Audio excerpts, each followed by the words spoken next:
reaction with water and gives Fe3O4 plus H2 அப்படின்றத கொடுக்குது. இதுதான் ஒரு ஈக்குவேஷன்.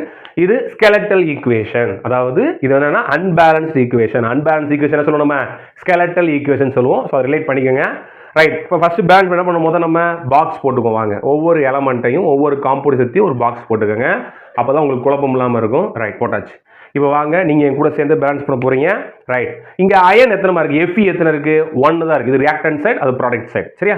ரைட். அயன் எத்தனை இருக்கு? இங்கே ரியாக்டன்ட் சைடில் 1 தான் இருக்கு. அப்போ ப்ராடக்ட் சைடு பார்க்கணும். இங்கே 3 அயன்ஸ் இருக்கு. 3 அயன் இருக்கு. இங்கே ஒன்லி 1 அயன் தான் ப்ரெசென்ட் ஆயிருக்கு. அப்போ என்ன பண்ணலாம்? இங்கே 3 வரைக்கும்னா முன்னே என்ன பண்ணலாம்? 3 போட்டால் ஆட்டோமேட்டிக்காக 3 ஆயிடுச்சு.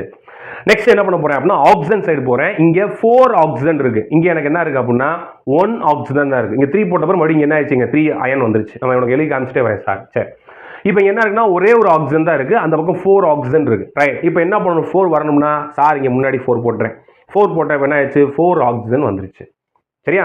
ரைட். இப்போ நெக்ஸ்ட் கவனிச்சிங்க அப்படின்னா அந்த பக்கம் பாருங்க ஹைட்ரஜன். இங்க 2 ஹைட்ரஜன் இருக்கு.